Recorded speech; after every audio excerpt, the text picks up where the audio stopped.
What's going on, Colts Nation? Been a little while since we did part of the Would You Rather series, but today we're going to talk about quarterbacks. Well, I want to talk about backup quarterbacks, and with the way this season's gone, and Anthony Richardson injury happening, the question begs: do we pay another guy to come in and be a backup next year? And the question is, if we do that, then who should it be? And for the purposes of this video, we're going to talk about Gardner Minshew and Taylor Heinicke.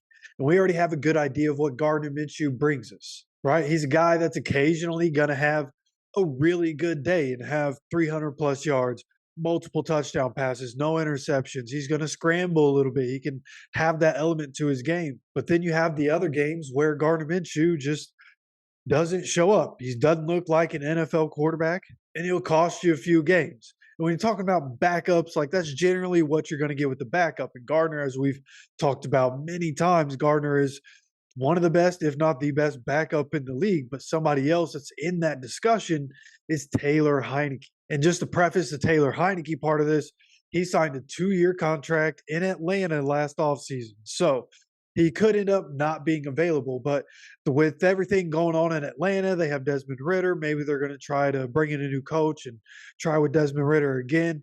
Maybe they want to get any backups out of there, that could compete for the starting job so they can do what Buffalo did, where they wanted to empower Josh Allen, seemed to have worked. Maybe they want to empower Desmond Ridder, build his confidence up, let him know you're the only guy for us, and then go into it like that. So this is just me assuming that Taylor Heinicke is going to be available, right? They can let go of Taylor Heinicke, and it wouldn't be a very big penalty for him. And honestly, as I started looking through Taylor Heinicke's stats in his career, I learned a little bit about him. I didn't know that he came into the league in 2017. He was a part of the Texans where he didn't really play. It looks like he only had one pass. And then the very next season, 2018, he ends up on the Panthers, has 320 yards, one touchdown, three interceptions. Then he doesn't play at all in 2019, but then ends up on the Commanders in 2020. And that's where the story of Taylor Heinicke really starts to build and go, right? You have a little bit of Taylor Heinicke there in that 2020 season. And of course, in that 2020 season, the most memorable part of Taylor Heinicke's season was where he had to take over as a starter going into the playoffs and ended up playing the Bucks with Tom Brady. And the Bucks that season went on to win the Super Bowl. Taylor Heinicke almost single-handedly beat the Bucks that day. So then going into the 2021 season, he ends up playing a lot, right? Tosses for 65% completion percentage, 3,419 yards, 20 touchdowns, 15 interceptions. Now, if that doesn't scream backup quarterback numbers, I don't know what does. But again, that's top end backup quarterback numbers. Okay, and then you move to 2022, where Carson Wentz ends up going there. There's a split between Carson Wentz, I think it was Jacoby Brissett last year also, and Taylor Heinicke. So Taylor Heinicke ends up 62.2% completion, 1,859 yards, 12 touchdowns, 6 interceptions. So for all intents and purposes was basically what he was doing in 2021, right? You know what you're going to get with this guy, right? He's played a couple of games here in 2023 for the Falcons. He's at 59.8% completion with 727 yards, 4 touchdowns, and 1 interception. And we saw what he just did to the Colts. He had 69.7% completion, 229 passing yards, 1 touchdown, no interceptions. So Taylor Heinicke, 2 years in a row, has come in and lit the Colts defense up, been able to beat the Colts. So this, in my mind, is one of those situations like if you can't beat them, join them, right? Because it feels like Gardner Minshew at the end of the day is going to want to try to go somewhere where he can have a starting opportunity or at least have a better opportunity to compete for a starting role. But there also might be the part where Gardner Minshew is like, well, if the kid gets injured again, then maybe I play a bunch. Maybe I can get a deal where I have some incentives in there and I can get more money this year. We'll see how that situation goes. It's very possible that Gardner Minshew ends up being the guy because of familiarity. But if he wants to go somewhere else, and that's where I think a guy like Taylor Heinicke comes in. And there are other quarterbacks that can be in that conversation. We're going to talk about more of them as time goes on. But I thought with us just playing the Falcons and we just saw Taylor Heinicke, it was kind of prevalent to bring this up. I've been thinking about doing this one for a little while.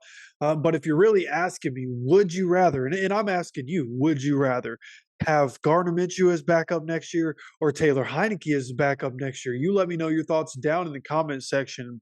My thoughts on this situation is that we know what Gardner is going to bring us. So I would be fine going ahead and moving on from Gardner, let him find another opportunity and bring in a guy like Taylor Heinicke on a similar contract, right? You can give him a deal that's $4 or $5 million guaranteed, but then can go all the way up to, $15 million in incentives if he plays a certain amount, gets certain stats, gets to the playoffs, that kind of thing. And in my opinion, coming here for the Colts and with what we're about to rebuild it for in this offseason, all the money that we have, the draft picks coming in, AR's coming back, right? You think about what's going to be around that quarterback position, and you think about the coaching, of course, with Shane Steichen, then I feel like this is the best situation Taylor Heinicke would be in. And in that situation, then maybe he can have even more success, right? You look at Washington, he had Terry McLaurin, which is great.